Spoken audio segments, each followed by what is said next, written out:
নমস্কার বন্ধুরা, পঞ্চব্যঞ্জন হেসেলে আর একটা নতুন রেসিপিতে সবাইকে স্বাগত জানাই। আজ করছি একটা নিরামিষ পনির। তো এই পনিরটা করার জন্য এখানে পনিরগুলোকে কিউব করে কেটে নিয়েছি। এখানে নিয়েছি কিছু ক্যাপসিকাম। পনিরটা আর ক্যাপসিকামটাকে ভেজে নেব। আর তার সঙ্গে এখানে নিয়েছি একটু আদা আর কাঁচা লঙ্কা। একটু থেতো কড়াই বলতে গেলে, মানে জাস্ট একটু ঘুরিয়েই মিক্সিতে বন্ধ করে দিয়েছিলাম এরকম। আর এখানে রয়েছে একটু কাজু, পোস্ত, আর তার সঙ্গে রয়েছে একটু টক দই দিয়ে একসঙ্গে এটাকে পেস্ট করা। আর তার সঙ্গে এটাকে টমেটোটাকেও একটু মিক্সিতে ঘুরিয়ে পেস্ট করে রেখেছিলাম। আর এদিকে তেলটা গরম হয়ে গেছে। হাফ টেবিল স্পুন দিয়ে দিচ্ছি এখানে আমি বাটার। বাটার খুব বেশি একসঙ্গে ব্যবহার করছি না, এর পরের পর্যায়ে আবার একটু বাটার ব্যবহার করব। তারপরে বাটারটা মেল্ট হয়ে গেলে এখানে দিয়ে দিচ্ছি পনিরগুলোকে। পনিরগুলোকে এদিকে ভাজতে ভাজতে আমরা কিন্তু আর একটা কাজও সেরে রাখবো। সেটা হচ্ছে, পনিরটাকে আমরা একটু উষ্ণ গরম জলের মধ্যে এগুলোকে তুলে তুলে সঙ্গে সঙ্গে দেব।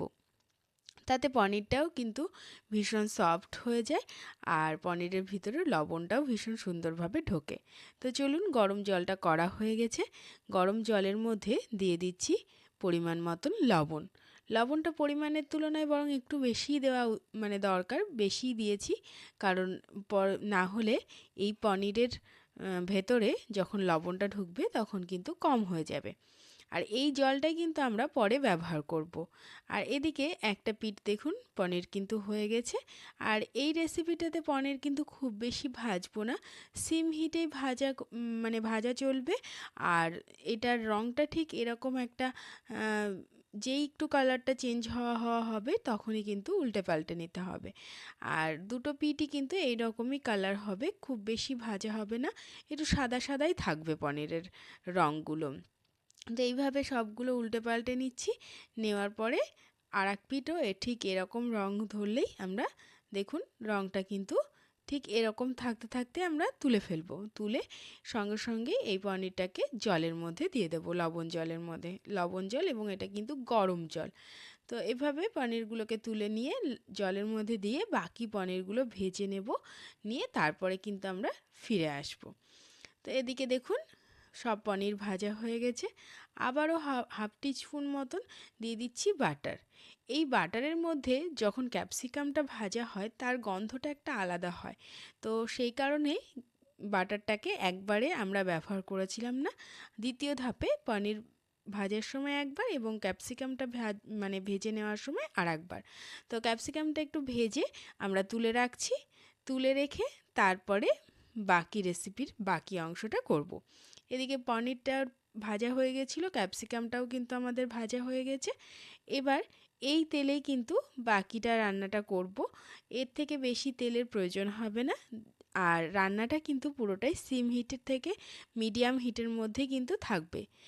যেহেতু তেলটা কম তেলে রান্না করছি, সেহেতু যদি আমরা লো থেকে মিডিয়াম হিটে রান্নাটা করি তাহলে কিন্তু খুব ভালো হবে। এদিকে কিন্তু ফোড়নটা দেওয়া হয়ে গেছিলো। ফোড়নের পরে দিয়ে দিয়েছি একটু চিনি। চিনিটা দিয়েছি এই কারণে কালারটা হওয়ার জন্য।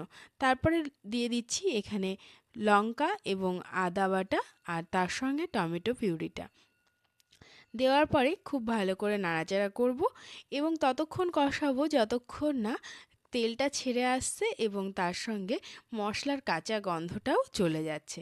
ঠিক ততক্ষণ কষানোর পরে এখানে দিয়ে দিচ্ছি একটু ধনে পাউডার আর জিরে পাউডার। ব্যাস, তারপরে আবার খানিকক্ষণ নাড়িয়ে নেব। তারপরে বেশ সুন্দরভাবে যেই তেলটা ছেড়ে আসবে তখন আমরা বাকি মশলাগুলো এখানে অ্যাড করব। মশলা বলতে বাকি থাকলো আর ওই কাজু, পোস্ত আর টক দই। এটা মোটামুটি এখানে আমি দিয়ে দিচ্ছি 3 টেবিল চামচ মতন।